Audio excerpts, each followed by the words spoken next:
Ya, terima kasih pemirsa, Anda masih menyaksikan program My News Jabar, dan bagi Anda yang ingin kembali bergabung bersama kami bisa langsung hubungi line telepon kami di 022 200 4774. Di segmen kali ini kita masih membahas tentang peran Polri dalam masyarakat bersama dua orang narasumber.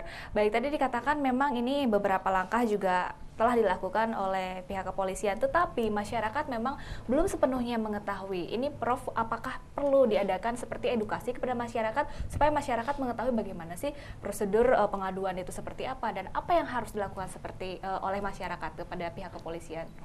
Ya memang kalau ini kan kita berbicara tentang kesadaran hukum anggota masyarakat. Tidak semua anggota masyarakat itu paham.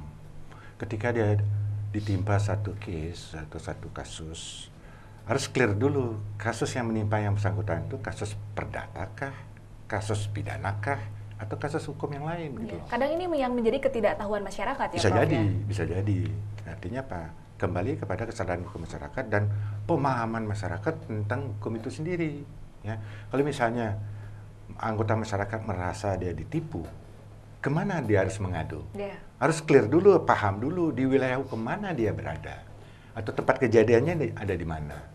Kalau misalnya seperti pelapor tadi itu atau penelpon tadi itu ada di wilayah hukum Cimahi, ya jangan lari ke Bandung, karena masing-masing ada punya wilayah hukumnya gitu. Begitu juga kalau kasusnya adalah kasus perdata, ya tidak tepat alamatnya diadukan ke kepolisian gitu loh.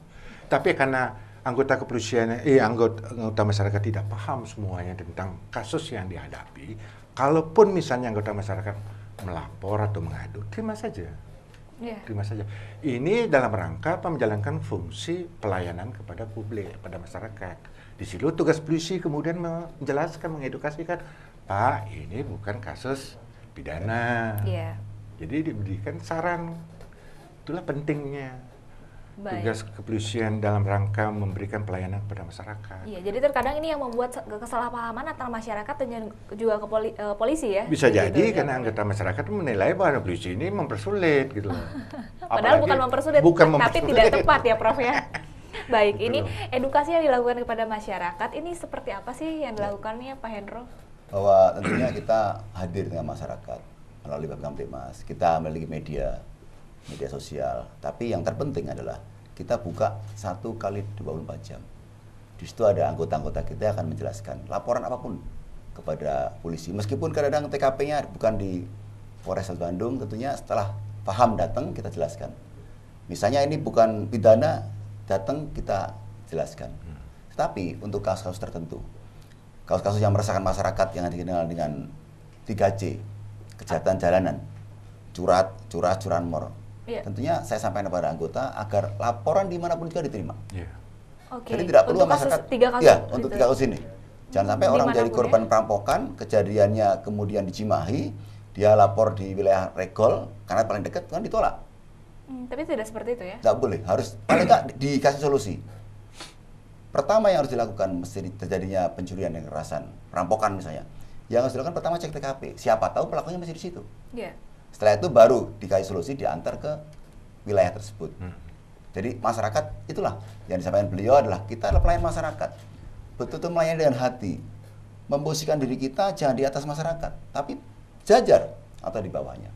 Sehingga betul-betul menjadi sosok pelayan yang mampu memberikan pelayanan sehingga masyarakat merasa senang dan menjadi solusi. Ini sebetulnya prosedur pengaduan itu seperti apa sih? Alurnya seperti itu, jadi supaya masyarakat di sini, pemirsa di rumah juga mengetahui supaya tidak salah langkah seperti tadi yang dikatakan oleh Prof. Ya, kalau di kantor polisi semua ada SPKT, itu sentra pengaduan kepada masyarakat, di Polres ada, di Polsek ada. Nanti akan masyarakat mengadu apapun yang dialami oleh masyarakat itu. Misalnya laptopnya hilang, motornya hilang, dipukul, dianiaya, dihina, akan ditampung, didengarkan oleh anggota kepolisian kita di situ tanpa dipungut biaya. Sepeser pun ya? Sepeser pun tidak boleh untuk kemudian anggota melakukan pungli. Setelah itu laporan diterima, laporan ini berjalan, akan dilimpahkan ke reserse yang akan menangani. Jadi antara yang menerima dan menuntaskan kasus ini itu adalah bagian reserse nanti. Mulai dipanggil, periksa saksi, kemudian mencari bukti-bukti, nanti baru bisa disimpulkan apakah itu pidana atau perdata. Kalau pidana, siapa tersangkanya melalui proses gelar perkara. Itu alurnya. Setelah itu diberkas perkara. Berkas Oke. dikirim ke penuntut umum, jaksa penuntut umum. Iya. Baru berkasnya saja. Berkas perkara baru jaksa penuntut meneliti. Apa Baik. sudah lengkap apa enggak? Kalau sudah lengkap dinamakan P21, namanya lengkap itu.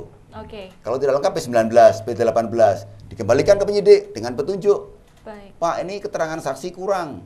Bapak harus panggil lagi saksi pendalaman masalah menerima bonnya tanggal sekian di mana itu. Setelah itu kembali lagi ke jaksa. Setelah lengkap, jaksa itu P21. Jaksa memberitahukan polisi untuk tahap kedua. Tahap kedua itu menyerahkan tersangka dan barang bukti. Serahkan. Selanjutnya dari jaksa nanti sidang ke pengadilan. Pengadilan vonis. Vonis dikirim tersangka ke LP, lembaga masyarakatan, dibina sebagai warga binaan. Selesai kembali ke masyarakat. Jadi itu alur. Oke, alurnya seperti Criminal itu ya. Justice System namanya. Ya terkadang itu yang tidak Ya. dipahami oleh masyarakat ya. Jadi tidak Pak. polisi sendiri, ada jaksa, ada hakim, ada LP. Akhirnya kembali masyarakat kembali. Baik. Jadi harus dekat dengan masyarakat. Baik.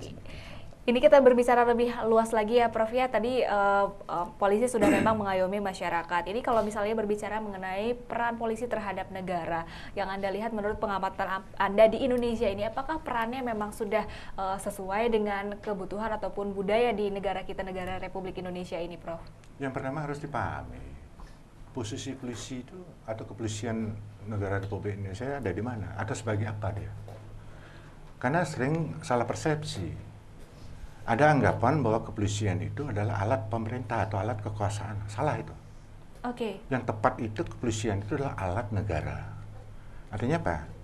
Kalau kita kembali flashback sejenak, tujuan pembentukan suatu negara atau pemerintahan secara tradisional, pasti yang pertama itu adalah menjaga atau memelihara keamanan ketertiban. Baik. Itu yang utama, yang tradisional itu, Iya. sejak awal itu. Baik, ditahan dulu Prof. Kita akan melanjutkannya setelah kita berbincang terlebih dahulu bersama penelpon. Halo, selamat pagi. Ibu Erina di Cimahi. Selamat pagi, Bu. Halo, Ya, selamat pagi Ibu Erina. halo, selamat siang. Iya. Ya, silakan Ibu. Assalamualaikum. Waalaikumsalam warahmatullahi wabarakatuh. Ya, saya dengan Erina dari Cimahi. Waktu tahun lalu saya kena kasus penipuan, Pak. Jadi saya ditipu sama teman saya. Ya. Waktu itu dia minta untuk penambahan modal untuk usaha. Ya. Kemudian, tapi sampai hari ini itu nggak ada titik terangnya, nggak ada niat baik. Nah, kemudian saya cuma punya kwitansi berupa titipan uang. Begitu. Kemudian saya udah lapor ke Polrestabes tanggal 1 Maret 2018. Ya. Yang saya mau tanya, Pak, itu prosesnya berapa lama dari kita setelah pelaporan sampai kita punya keputusan bahwa itu pidana atau perdata? Gitu, Baik. Pak. Soalnya sampai hari ini belum ada gelar perkaranya. Begitu. Terima Baik. kasih banyak, Pak. Baik, Assalamualaikum. Waalaikumsalam warahmatullahi wabarakatuh. Terima kasih Ibu Erina di Cimahi telah bergabung bersama kami. Ini prosesnya berapa lama Ya. dari jika memang pelaporannya tadi 1 Maret 2018, Pak Hendro? Ya, tentunya satu kasus satu dengan yang berbeda, sehingga diklasifikasikan dalam proses penyidikan itu ada kasus ringan, kasus sedang, kasus berat. Tapi saya pikir kalau Bu Erina ini kasus ringan, sehingga polisi harus cepat untuk melakukan proses penyidikan.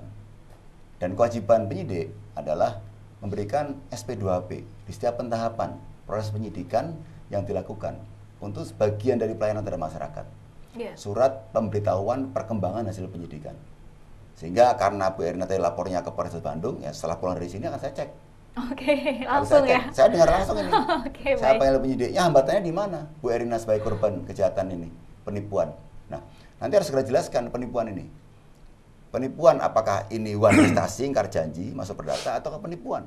Iya. Orang yang minta modal ke Bu Erina seolah-olah akan melakukan suatu pekerjaan, akan menjanjikan suatu keuntungan, ternyata pekerjaan ini fiktif, tidak ada. Sehingga pekerjaan ini merupakan hanya rayuan aja untuk agar Bu Erina mau memberikan modal itu. Oke. Itu masuk ranah pidana. Jika memang pekerjaannya Ya, fiktif ternyata begitu. fiktif. Jadi rayuan itu agar pekerjaannya bagus seperti. Tapi kalau ternyata pekerjaannya ada, Tetapi bisa aja mungkin gulung tikar ataupun gulung tikar, atau bangkrut, padahal tidak ada, Iya, iya. itu bagian dari perdata. Jadi sangat tipis. Oke. Tapi tenang Bu Erina, saya mendengar langsung dan saya bawa staf semua nih. Setelah ini Baik. akan saya cek. Saya pulang dari sini pertama yang saya lakukan adalah panggil penyidiknya Bu Erina. Oke, baik. Boleh Terima Bu Erina datang ke saya, akan saya jelaskan nanti. Baik, terima kasih Pak Hendro. Nanti kita akan berbincang lebih lanjut terkait dengan pembahasan kita kali ini, namun kita harus kembali break terlebih dahulu. Ya pemirsa, jangan kemana-mana karena kami akan kembali setelah pesan-pesan berikut ini. Benar, Bu Erina.